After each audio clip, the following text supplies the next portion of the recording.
Dans le temps d'une course autour du monde, passer le Cap Horn, on aime penser que le plus difficile est dans le sillage. La réalité est souvent tout autre. Les hommes et le matériel ont été mis à rude épreuve, et ce ne sont pas les embûches qui manquent lors de la remontée de l'Atlantique. En fait, l'OVNI d'hier soir, je pense qu'il n'a pas touché la quille. Je pense qu'il a touché le safran et malheureusement, il y a des gerbes d'eau bizarres. Je pense qu'il est un peu abîmé. Donc on voit bien dans l'eau là les fibres de carbone et la forme du rondin. Mais la partie structurelle, la partie solide, elle se trouve juste derrière. Donc le safran ne risque pas de casser. Il est un petit peu cabossé mais ça fonctionne encore. Chez Alessandro Di Benedetto, c'est à nouveau une drisse qui a lâché et un gennaker qui est passé à l'eau. J'ai pêché un gennaker, on dirait. Là, je suis pas loin de l'amener à bord.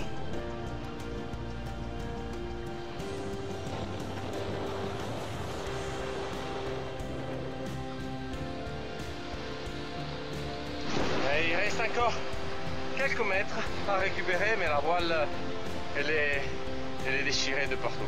Maintenant, il faut renvoyer la grand voile. Allez, au travail.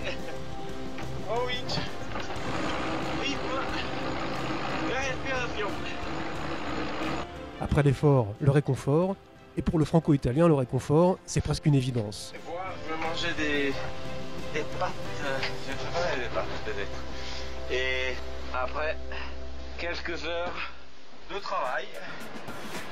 Au 70e jour du Vendée Globe, pendant que le froid et la neige se sont abattus sur le PC Course à Paris, Arnaud Boissière tient des propos qui dégagent un peu de chaleur. Je suis passé très près du Cap Frio là au Brésil, là, à côté de Rio. C'est un petit peu compliqué avec des pêcheurs, des cargos. J'ai même vu un feu d'artifice sur la côte. Moi je vais même arriver un jour à un bateau de croisière pour pouvoir m'arrêter en tout cet endroit-là où je me suis pas arrêté, donc ça donne envie. 650 000, c'est l'écart latéral qui sépare Arnaud Boissière 9e de Javier Sanso 8e, l'Espagnol, dont l'option était d'aller plus au large. J'avais pris la décision d'aller un peu plus vers l'est pour essayer d'attraper les vents d'est le plus tôt possible. Mais la basse pression du Cap Frio a été très intense. Et elle est restée plus longtemps, et elle est toujours là. J'ai un peu payé le fait d'être allé à l'est, mais je ne me suis pas trop fait distancer. Je suis toujours là. Toujours au large du Brésil, mais un peu plus au nord, Dominique Vavre et Jean Le Cam se font l'écho de conditions difficiles. Grosse mer, bateaux de pêche et plateformes pétrolières sont le lot quotidien du moment dans les parages. Pluie extrêmement pénible.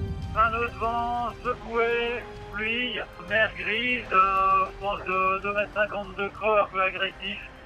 Voilà, c'est un peu la même chose qu'hier et avant-hier. J'ai pu dormir une demi-heure ce matin seulement, mais j'ai pas pu dormir la nuit. L'adjudant, j'aime bien quand ça fait mal, il nous a envoyé 4 jours d'enfer.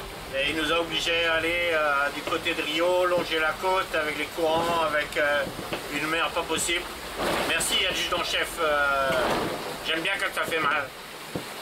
J'espère qu'il nous a pas fait encore des surprises pour le futur. 1500 000 devant Jean Le Cam dans l'hémisphère nord, c'est sans encombre qu'Alec Thompson, 4e, a franchi le poteau noir. Le skipper du Gobos, plus motivé que jamais, et dont les intentions sont claires. Il faut savoir rester motivé. Si mon objectif avait été de gagner, franchement, aujourd'hui, je serais sûrement démotivé. Mais c'est en dehors de mes objectifs. Actuellement, mon but, c'est de terminer, de finir 3e et d'essayer de battre le record des 80 jours. Loin de ses considérations, par 50 degrés sud, Alessandro Di Benedetto, lui, a escaladé son mât et résolu ses problèmes de drisse. Mais les ennuis s'accumulent. Lors du départ à la bâtée de son bateau, l'écoute de grand voile l'a frappé en plein visage et l'a fait chuter lourdement dans le cockpit. Et là, je vais mieux, les choses se remettent en place. Et je vais vous montrer mon profil meilleur, car de l'autre côté, c'est encore un peu enflé. Et pour le moment, c'est du paracétamol, de la pommade et pas trop de repos parce que sur un 60 pieds en course, c'est pas possible. Et si on veut avancer, mais là par exemple, là je pense un peu comme François Gabard, je suis à 16 nœuds de moyenne. Wow. Ouais, voilà, ça me fait rigoler, ça me fait mal à la côte, donc je vais arrêter de dire des bêtises. Comme quoi, le Vendée Globe d'en bas peut aller aussi vite que le Vendée Globe d'en haut, par moment. Car François Gabard, lui, c'est depuis le départ qu'il file à plus de 15 nœuds de moyenne, suivi d'assez près par Armel Lecléache. Sauf accident, la victoire ne peut plus échapper à l'un de ces deux-là. Mais c'est bien connu, tant que la ligne n'est pas franchie, tout peut arriver. Juste derrière eux au classement, Jean-Pierre Dick en sait quelque chose. J'ai perdu ma quille il y a maintenant 24 heures, donc le bateau est un peu une savonnette, peut chavirer.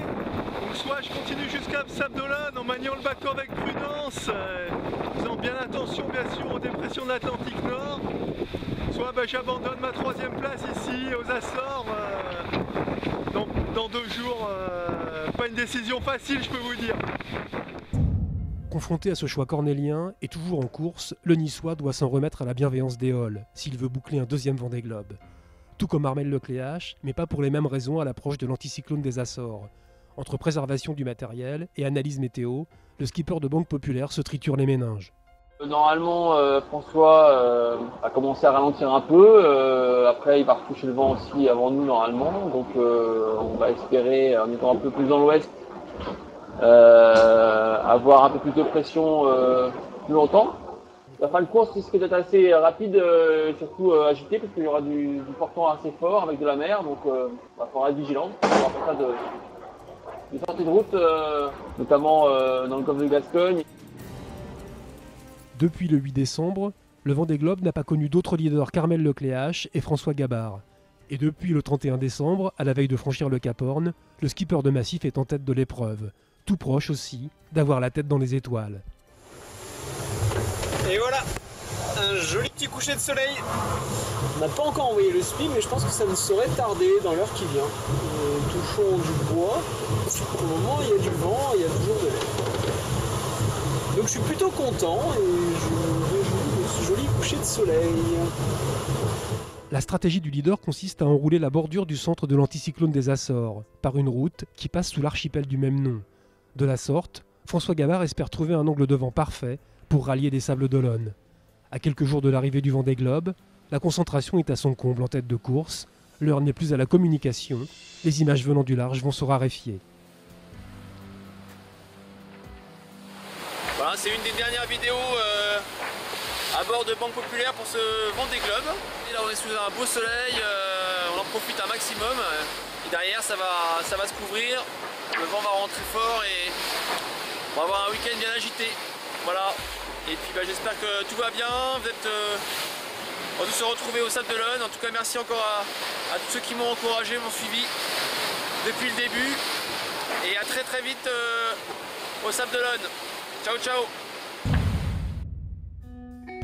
Alors que les 2 premiers au classement ont largement entamé leur dernière semaine de course, les jours de mer vont s'égrener un peu plus longuement pour les autres. S'il y en a un qui n'a pas remisé sa caméra, c'est bien Jean Le Cam. À quelques encablures de l'équateur, le skipper de Sinertiel, jamais avare d'une explication, nous livre un petit cours fort intéressant sur les hydrogénérateurs. Ces fameux hydrogénérateurs qui ont fait couler beaucoup d'encre. Ouais, nous avons parlé de beaucoup de choses sur Sinertiel, mais nous avons encore parlé de l'énergie. Parce que l'énergie, on peut le voir, est un facteur essentiel sur ce Vendée Globe, puisqu'on le voit bien avec les déboires, les mésaventures de Bernard Stamm. Et donc sur Sinertiel, en fait, on a 2 hydrogénérateurs. Bon, alors les hydrogénérateurs, c'est des trucs assez fantastiques. Donc en fait ce sont deux petits safrans avec des hélices au bout et qui produisent de l'énergie. Donc là on a l'hydrogénérateur qui est relevé. Donc celui-là c'est l'hydrogénérateur à bâbord qui est relevé d'ailleurs en même temps que le safran. Et donc il est au repos, on va dire. Alors que notre hydrogénérateur tribord, disons qu'on l'appellerait Albert, eh ben Albert est en plein effort. Il produit un maximum d'énergie. Et voilà, ici nous avons les deux les deux pompes hydrauliques et les deux convertisseurs. Le courant qui vient de là-bas, il est transformé ici et forcément il est réinjecté dans les batteries, dans la grosse batterie en fait qui se trouve juste à côté, qui est ici. Donc voilà à peu près le système d'énergie de Synertiel. Au large du Brésil et en 7e position, Dominique Vavre, lui, n'est pas mécontent de vivre ses derniers jours dans l'hémisphère sud. Cet Atlantique Sud a été long et difficile et là ça fait du bien comme ça. On va commencer enfin à mettre le cap plein nord. Ça fait du bien de faire la route directe vers les Sables d'Olonne. Ça faisait vraiment longtemps qu'on attendait ça. Et là, enfin route directe sur les Sables d'Olonne. Les Sables d'Olonne, dans l'attente de connaître le dénouement de l'épreuve. C'est ce week-end que le 7e Vendée Globe doit livrer son verdict et dévoiler le nom du successeur de Michel Desjoyaux. Dans tous les cas, un marin d'exception qui aura bouclé la boucle en moins de 80 jours et pulvérisé le temps de référence du dernier vainqueur, soit 84 jours. Selon François Gabard, qui semble être le mieux placé pour succéder à son mentor, les raisons d'un tel bond en avant peuvent s'expliquer. On va vite, je pense qu'on a des super bateaux avec Armel qui ont été bien préparés, qui sont toujours à 100% de leur potentiel, et puis on a des conditions météo qui sont pas trop mauvaises non plus, donc c'est toujours bien d'aller vite, ça facilite toujours les choses, et si jamais je me retrouve au contact avec Armel là, dans les jours qui viennent, je serais pas mécontent, je pense, d'avoir cette vitesse.